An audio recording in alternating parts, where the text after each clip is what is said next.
antisipasi. Nah, itu semua kita buka, kita tata lagi dengan baik di koran tadi itu, kemudian kita press lagi, kemudian kita keringkan. Nah, proses pengeringan itu yang tradisional, cukup dijemur di bawah sinar matahari. Cuma yang perlu diperhatikan, kalau spesimennya banyak tadi itu sampai ratusan, jadi sebagai informasi saja bahwa Indonesia itu negara mega biodiversity, hutan hujan tropis itu mengandung sangat banyak aneka ragam jenis tumbuh-tumbuhan. Jadi kalau kita biasa masuk ke dalam hutan hujan tropis, total jenis yang ada di sana itu kira-kira sekitar 200 atau 300 tanaman, tumbuhan, sehingga sangat banyak. Nah, kalau bagi pemula yang tidak biasa masuk hutan, ya akan repot. Tapi kalau misalnya kita sudah biasa, oh ini jenis A, jenis B, dan sebagainya, tidak perlu kita ambil. Jadi spesimen yang kita ambil tadi adalah spesimen-spesimen yang tidak kita ketahui. Yang belum kita kenal itu yang kita ambil spesimen herbariumnya untuk kita, atau yang kita masih ragu-ragu itu yang kita ambil ya. Kalau kita sudah yakin misalnya tadi, Pak ini apa jenis ini, oh ini berarti tanaman A, dan kita yakin persis, kita tidak perlu membuat herbariumnya gitu. Nah, dari herbarium yang kita bawa tadi itu kita pastikan kita bersihkan lagi. Kalau ada jamur-jamur yang muncul tadi itu tapi belum merusak spesimennya, itu cepat kita lap, kita bersihkan, kita sikat tadi itu dengan kapas atau tisu dan sebagainya, kita bersih, kemudian kita jemur. Nah, tadi itu, jadi pengeringannya tadi itu harus sampai di bawah 5% ya.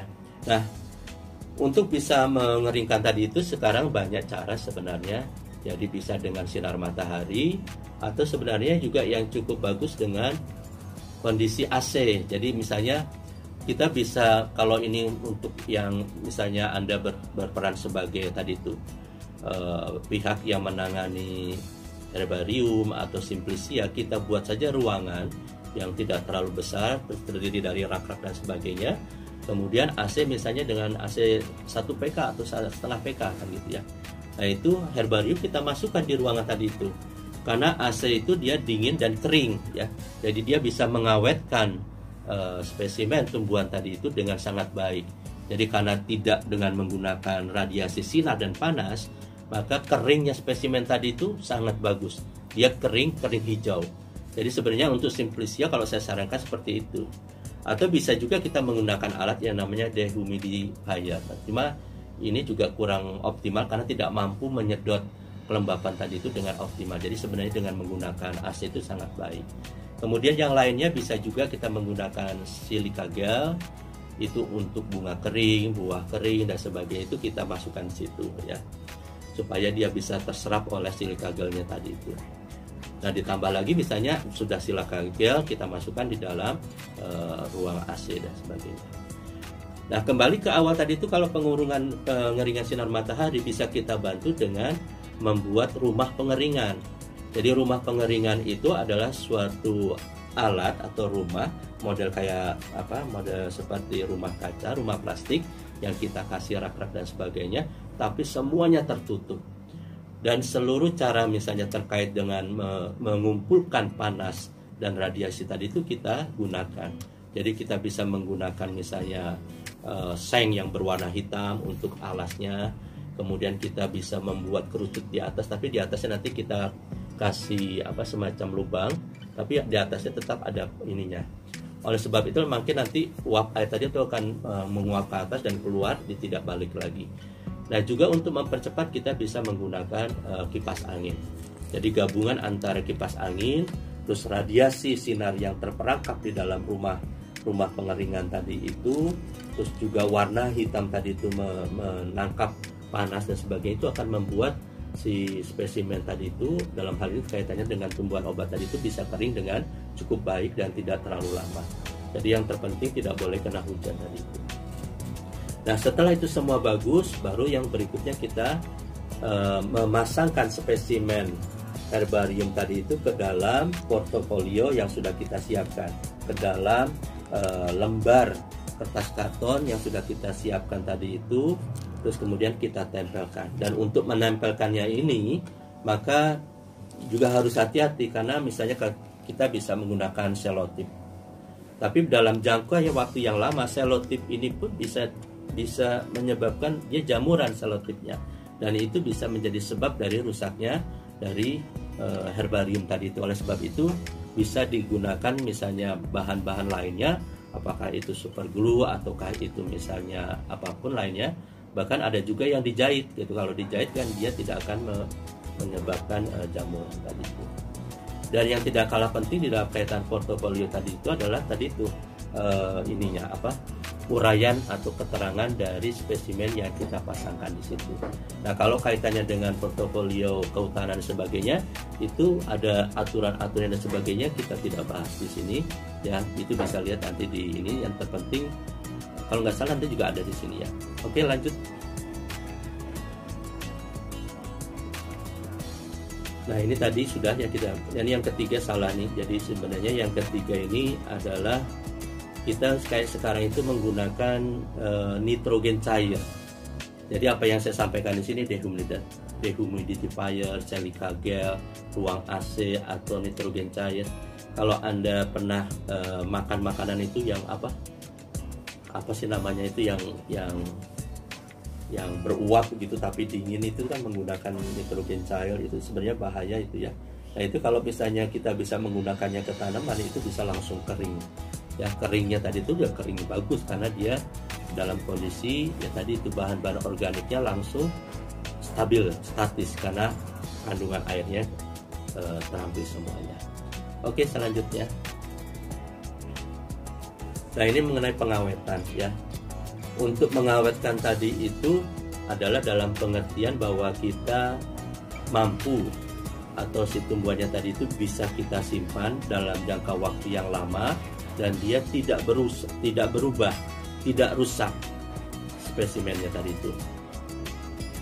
Nah, yang bisa kita gunakan di sini ada menggunakan namanya zat pengawet. Zat pengawet ini terkait dengan zat yang bersifat antiseptik, zat yang bersifat mengatasi dari serangan mikroba. Kemudian juga yang menyebabkan tadi itu adalah ketiadaan udara, atau bahwa spesimen tadi itu kita taruh di suatu kotak atau wadah atau kantong plastik yang kemudian divakum. Nah, pada kondisi divakum tadi itulah maka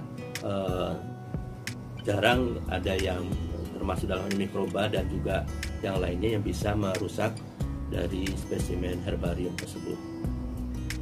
Demikian juga kalau misalnya, makanya ruang pengawetan yang baik itu sangat penting. Jadi kalau kita merawat herbarium tadi itu yang harus dipikirkan, apakah kita bentuk dia dalam bentuk pajangan yang dia kedap, tidak bisa udara masuk, terus kemudian tidak bisa serangga masuk, maka dia bisa stabil di situ setelah diawetkan. Jadi itu ya, jadi kelembapannya harus di bawah 10% kalau udara, atau kalau sudah kedap dan dia sudah kering itu aman. Nah, untuk lingkungan tadi itu bisa kita lengkapi dengan pensteril ruangan, misalnya dengan UV, dengan ozonizer, atau dengan AC plasma cluster. Oke, lanjut.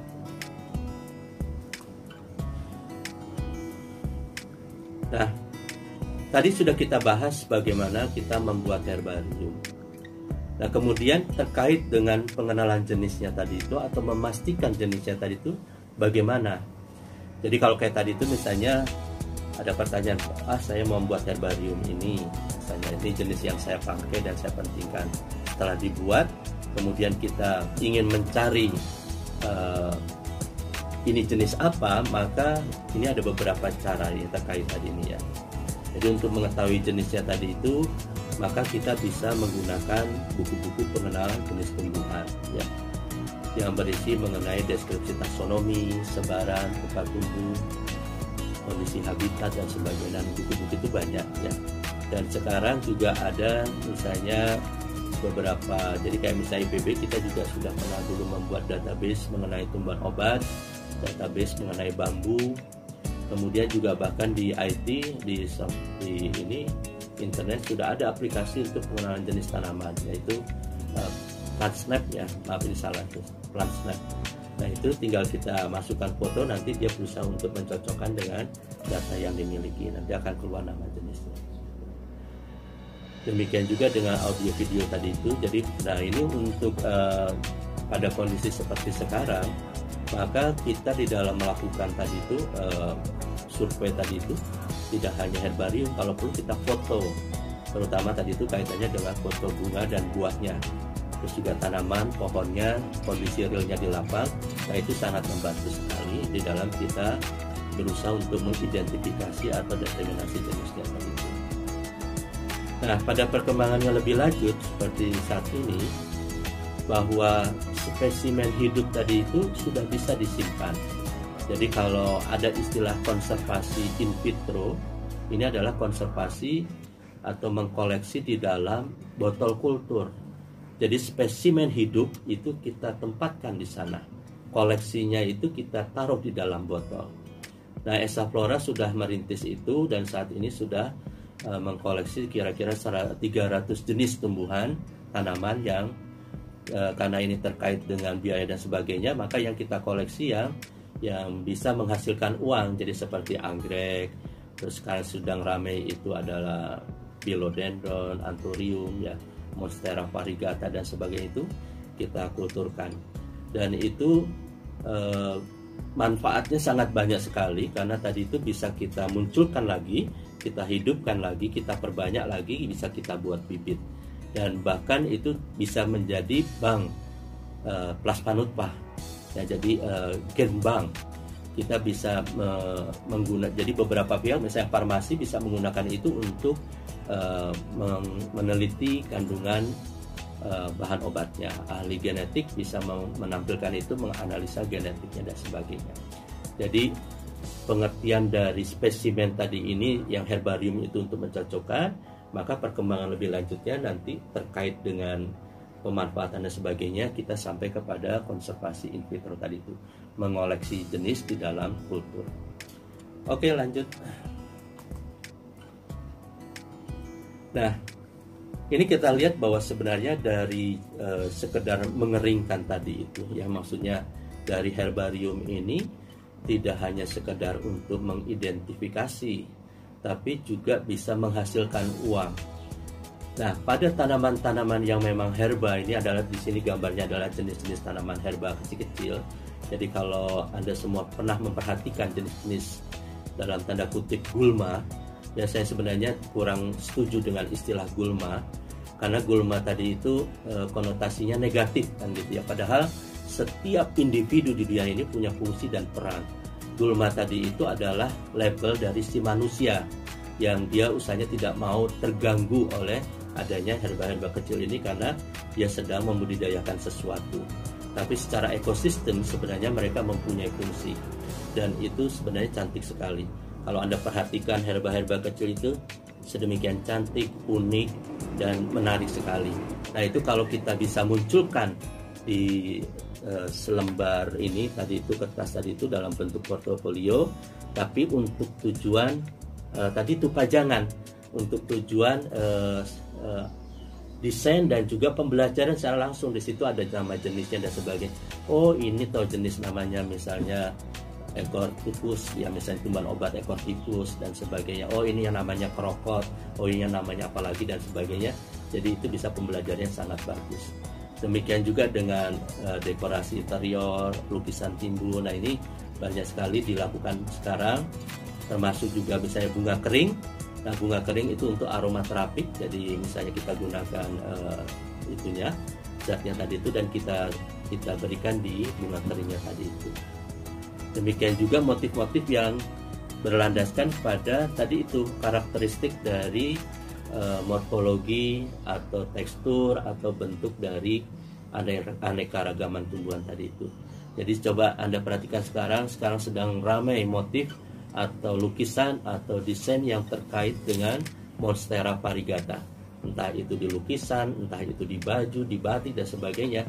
Sekarang sedang mendunia monstera variegata. Dan ini memberikan masukan yang bagi para pelakunya. Saya rasa itu ya. Silakan lanjut.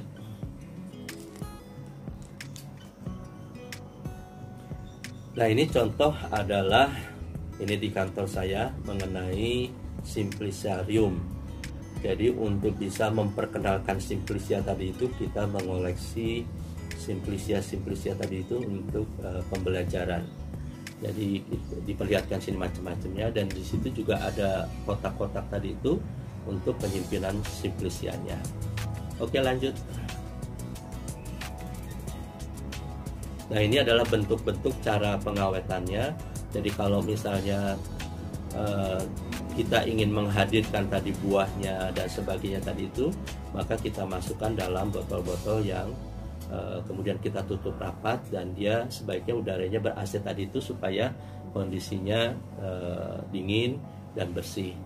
Di sini juga ditampilkan beberapa produk yang ada di pasaran dan juga produk-produk yang dibuat oleh mahasiswa.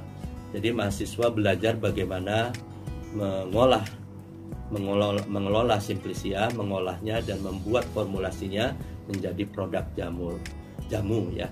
Nah, ini yang dilakukan di lab kita. Lanjut.